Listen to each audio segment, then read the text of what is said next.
فرماتے ہیں کہ میں نا مزدور لینے گیا، بغداد کے چوک میں مزدور بیٹھے ہوتے تھے، تو میری ان مزدوروں میں سے نا ایک نوجوان بچے پہ نظر پڑی۔ بڑا کمزور سا وجود تھا لیکن چہرے پر عبادت کا نشان تھا، ماتھا بتاتا تھا کہ نماز کا بڑا خیال رکھتا ہے۔ میں اس کے قریب گیا، چہرے بھی بڑا کچھ بتاتے ہیں نا، چہروں میں بھی بڑی رانائی ہوتی۔ فرماتے ہیں میں قریب گیا، میں نے اس کو کہا بیٹے مزدوری کرو گے؟ تو کہنے لگا مزدوروں میں بیٹھا ہوں تو حضور مزدوری کے لیے ہی تو بیٹھا ہوں۔ تو میں نے کہا کہ چلو پھر۔ کہنے لگا نہیں میری کچھ شرطیں۔ میں نے کہا بتاؤ؟ کہنے لگا پہلی شرط یہ ہے کہ لوگ 4 دینار دیہاڑی لیتے ہیں، میں 3 دینار لوں گا۔ میں نے کہا یار بھائی تو بڑی بہترین ہے، باقی بھی اس طرح کی رکھ لیں۔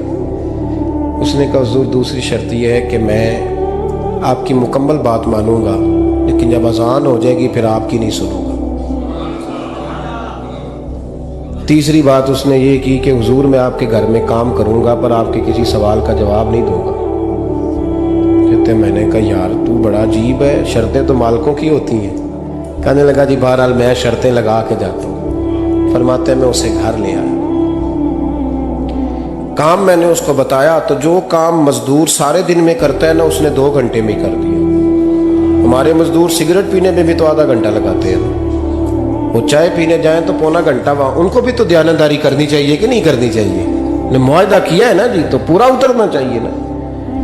کہتے 2 گھنٹے میں۔ اب کام جب بندہ شروع کراتا ہے تو کام اور نکل آتا ہے۔ کہتے کام میں نے اس کو اور بتا دیا، وہ کرنے لگا۔ اس نے مٹی نکال کے رکھی تھی باہر رستے میں، تو اذان ہو گئی زور کی، اس نے وہیں کدال چھوڑی کئی اور چلنے لگا۔ تو میرا بیٹا کہنے لگا اس کو ذرا برابر کر دو۔ کہنے لگا چپ کر جا، تیرے باپ سے بات ہوئی تھی، جب اذان ہوتی ہے تو میں کسی اور کی نہیں سنتا، صرف اللہ رسول کی سنتا ہوں۔ کہتے ہیں مسجد چلا گیا، نماز پڑھ کے آیا تو دوپہر کا وقت تھا۔ میری بیوی کہنے لگی اس کو کھانا کھا لے۔ کہتے ہم نے کہا کھانا کھا لو، تو کہنے لگا میں نے روزہ رکھا، رمضان بھی نہیں تھا، نفلی روزہ رکھا۔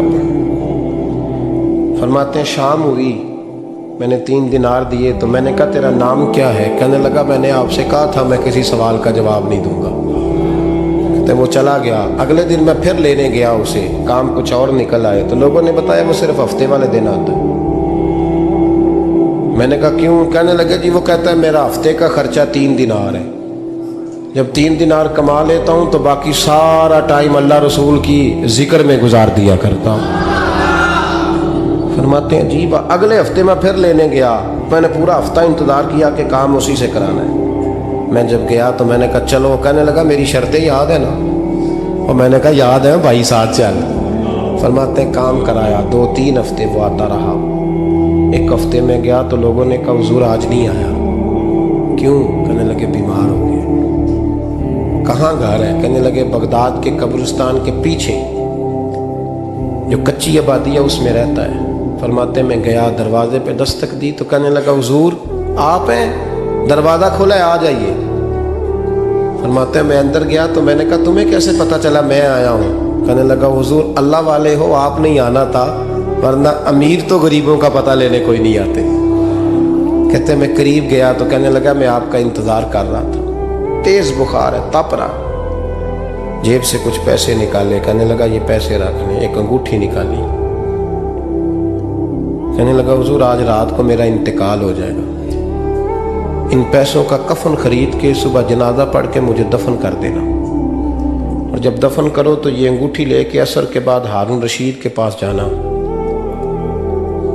آپ اسے کہنا میں نے ملنا ہے پر وہ آپ کو ٹائم نہیں دے گا، آپ اس کو آواز دیجئے گا کہ تیری ایک امانت ہے میرے پاس، پھر وہ آپ سے ملے گا تو انگوٹھی دے دیں، پھر آپ میری طرف سے فارغ ہیں۔ حضرت فرمانے لگے تیرا نام؟ اور کہنے لگا حضور وقت تھوڑا ہے، آج رات میں نے جانا ہے، بڑی لمبی معافی مانگنی ہے رب کریم سے، اگر مناسب سمجھے تو مجھے اپنے رب سے تنہائی کر دے دیں۔ فرماتے ہیں میں آ گیا پر اس کی باتوں نے مجھے ساری رات سونے نہیں دیا۔ فرماتے ہیں صبح بڑی مشکل سے سورج نکلا، میں گیا دروازے پہ ہاتھ رکھا تو دروازہ کھلا ہوا تھا، اندر داخل ہوا تو خوشبوئیں میرا استقبال کر رہی تھی، جب چہرے سے کپڑا ہٹایا تو اس کا تو انتقال ہو چکا۔